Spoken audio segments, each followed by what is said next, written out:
নমস্কার, শুভবায়ু এগ্রো ফার্মের পক্ষ থেকে সবাইকে আন্তরিক শুভেচ্ছা ও অভিনন্দন জানাই। তো আজকে ফিরে এলাম আবার নতুন পর্ব নিয়ে।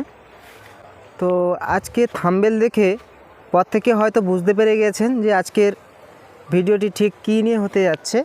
এখন যা ক্লাইমেটের অবস্থা, অর্থাৎ এখন যা আবহাওয়ার যা অবস্থা, গাছে ফুল ও ফল টেকানো কিন্তু খুবই অসম্ভব, বা গাছের পরিচর্যা কিন্তু খুবই কষ্টকর। গাছে খাবার দেওয়া থেকে শুরু করে গাছের ট্রিটমেন্ট সব কিছুতে কিন্তু সমস্যা রয়েছে। দেখতে পাচ্ছেন এখানে গ্রিন নেট করা রয়েছে, তা সত্ত্বেও দেখুন কিভাবে সূর্যের আলো এসে এখানে পৌঁছেছে। তো এটা কিন্তু দিনের শুরুতে নয় এবং দুপুর 12টা পর্যন্ত এখানে রোদ এসে পৌঁছায় না, ঠিক 1টা থেকে 2টোর পরে এখানে কিন্তু রোদ এসে ঠিক পৌঁছে যায়।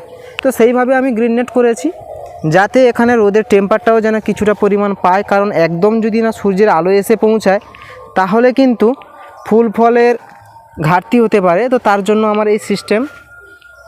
আর ঠিক জানেন তো বৃষ্টির সময় বেশি ফুল ফোটে ড্রাগনের, তো এটাও একটা ব্যাপার।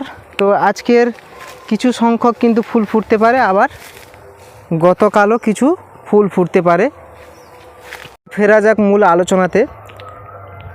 যেসব জায়গায় রোদের টেম্পারেচার ঠিক 35 ডিগ্রির নিচে রয়েছে তারা কিন্তু এই মুহূর্তে ফ্রুট সিজনের ক্ষেত্রে কিন্তু একটা সবথেকে গুরুত্বপূর্ণ পরিচর্যা করতে হবে, এই মাসে অতি অবশ্যই করতে হবে। যাদের এলাকাতে টেম্পারেচার 35 ডিগ্রির নিচে কিংবা যেসব জায়গায় বৃষ্টি হয়েছে, আবহাওয়া ঠান্ডা রয়েছে, এই সময় কিন্তু আমাদের ফসফরাসযুক্ত খাবার ব্যবহার করতে হবে গাছে, এবং তার সঙ্গে আর একটি হচ্ছে পটাশযুক্ত খাবার ব্যবহার করতে হবে। তো আমরা কিভাবে পটাশযুক্ত খাবার আমরা ব্যবহার করব, কারণ যারা অনেকে তো আছেন যে রাসায়নিক পদ্ধতিতে বাগান করে, যাদের বিঘার পর বিঘা বাগান রয়েছে, হয়তো অনেক বড় বাগান থাকা সত্ত্বেও গাছে কিন্তু অর্গানিক পদ্ধতিতে করে। তো তারা কিভাবে পরিচর্যা করবেন? প্রথমে আসবো অর্গানিক পদ্ধতিতে পরিচর্যা নিয়ে, কারণ আমার যে বাগান দেখতে পাচ্ছেন, আমার বাগান কিন্তু বেসিক্যালি পুরোটাই কিন্তু অর্গানিক পদ্ধতিতে তৈরি। দেখতে পাচ্ছেন 14/3/2025 এখানে একটা জাম্বুরেট ফল কিভাবে সেটিং হয়েছে। তো এই ফ্রুট কিন্তু আরও বড় হওয়ার কথা। এখানে দেখতে পাচ্ছেন এই টেম্পারেচার বা ক্লাইমেট দক্ষিণবঙ্গে তো সবাই জানেন, যতই আমি গ্রিন নেট করি কিন্তু রোদের কিন্তু টেম্পারেচার এসে কিন্তু ডাইরেক্ট এই বরাবর, যেহেতু এই লাইনটা রয়েছে পশ্চিম থেকে পূর্ব দিক বরাবর, এই যে দেখতে পাচ্ছেন এখন বিকেল ঠিক 4টার পরে আমি কিন্তু ভিডিও করছি। তো এটা দেখুন এই লাইন রয়েছে ঠিক পূর্ব দিক থেকে পশ্চিম দিক বরাবর লাইনের মুখ। তো তার জন্য কিন্তু এখানে কিন্তু টেম্পারেচার খুবভাবে প্রোটেক্ট করে। তো জায়গা অনুযায়ী আমাকে লাইন করতে হয়েছে, সেটা বড় কথা নয়, যার জন্য কিন্তু এই লাইনে প্রচুর পরিমাণ রোদের আলো এসে পৌঁছায়। তো এমনিতে আমি চেষ্টা করি কিছু কিছু গাছে বা কিছু কিছু লাইনে যেন রোদ ঠিকঠাকভাবে এসে পৌঁছায়। অর্গানিক পটাশ আপনারা বাজারে পেয়ে যাবেন, বা বায়ো পটাশ নামে বাজারে পেয়ে যাবেন, ওটা কিন্তু অতি অবশ্যই এই সময় ব্যবহার করতে হবে। এবং ফসফরাসের যোগান কিভাবে দেবেন যারা অর্গানিকে করে, তো হাড় সার এবং সিংকুচিতে কিন্তু প্রচুর মাত্রায় ফসফরাসের সোর্স রয়েছে। তো ওই হাড় সার বা সিংকুচি এগুলো কিন্তু ব্যবহার করতে পারেন। এই ফসফরাস এবং পটাশযুক্ত খাবার কিন্তু আপনারা যে কোনো ভার্মিং কম্পোস্টের সাথে ইউজ করতে পারেন, অথবা যে গোবর সার বা ঘরে তৈরি যে সব সার আপনারা বানান বাড়িতে, তো সেই ভার্মিং কম্পোস্টের সাথেও আপনারা ব্যবহার করতে পারেন।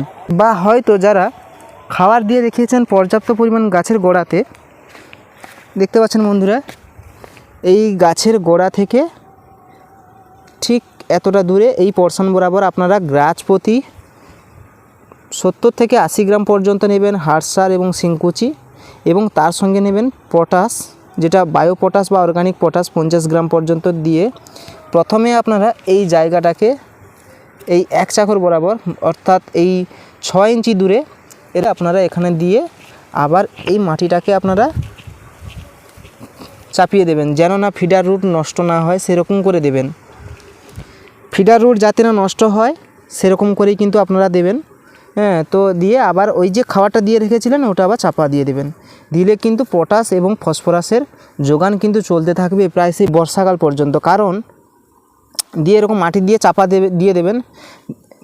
দেওয়ার পরে আপনারা কিন্তু জলসেচ করে দিতে পারেন, সেটা স্প্রে আকারে হতে পারে, ডিপ ইরিগেশনের মাধ্যমে হতে পারে, যেভাবে আপনারা জল দেন সেরকমভাবেই দেবেন, কোনো প্রবলেম নেই। আর যারা রাসায়নিকে করে তারাও কিন্তু এই বরাবর এখান থেকে কিন্তু আমি 6 ইঞ্চি বলেছিলাম, এটা কিন্তু ঠিক 8 ইঞ্চি দূরে আপনারা কিন্তু পটাশ সারটা ব্যবহার করতে পারেন। তার সঙ্গে কিন্তু সিঙ্গেল সুপার ফসফেট বা সুপার ফসফেট পেয়ে যাবেন আপনারা বাজারে, ওই সুপার ফসফেট এবং পটাশ ব্যবহার করতে পারেন। পরে যদি গ্রিন নেট না করা থাকে, দেখা গেছে যে 32-33 ডিগ্রি সেন্টিগ্রেড থাকলেও হয়তো হাওয়া রয়েছে, কিন্তু এই রোদের পক্ষার্থে যে কিন্তু আপনারা রাসায়নিক সার ব্যবহার করতে যাবেন না, তাতে কিন্তু গাছে হিতে বিপরীত হতে পারে। তো যেসব দিকে বৃষ্টি হয়েছে ওইসব দিকে কিন্তু আপনারা 0-52-34 স্প্রে করতে পারেন। NPK 0-52-34 পার লিটার 1.5 গ্রাম, 1 গ্রাম নিলে সবথেকে ভালো হয়। যেহেতু NPK 0-52-34 এটি রাসায়নিক, আমার মতে 1 গ্রাম নেওয়াটাই বেটার। কারণ এখন এমনিতে বর্ষা যাওয়ার পরেও কিন্তু আবার রোদের টেম্পারেচার বাড়বে, তো তার জন্য মাত্রা সবসময় এই সময় কিন্তু খুবই হালকাভাবে ব্যবহার করা উচিত। NPK 0-52-34 কথার অর্থ হচ্ছে N-তে 0, P-তে ফসফরাস এবং K-তে পটাশ। P-তে রয়েছে অর্থাৎ ফসফরাস রয়েছে 52% এবং 34% রয়েছে পটাশ। কেন 0-52-34 ব্যবহার করব তা নিয়ে আলোচনা করব।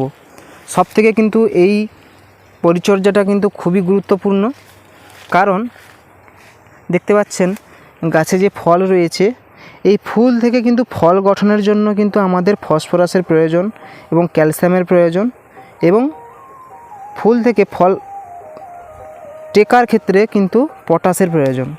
তো আমরা সেই যে অভাবগুলো যেগুলো রয়েছে ওগুলো স্প্রে আকারে আমরা কভার করব, যারা রাসায়নিকে করবে। আর যারা অর্গানিক করবে তারা কিন্তু গাছের গোড়াতে ব্যবহার করবে, ওটা কিন্তু অনেক দিন ধরে কাজ হতে থাকবে। কারণ অর্গানিকে আপনি যে খাওয়াটা দেবেন ওটা কিন্তু দীর্ঘমেয়াদী এবং বহুদিন ধরে কিন্তু কাজ দেয়। তো আমরা যে খাওয়াটা দেব বর্ষার শুরু পর্যন্ত কিন্তু আমাদের ফসফরাস এবং পটাশের ঘাটতিটা পূরণ হবে বললেই চলে।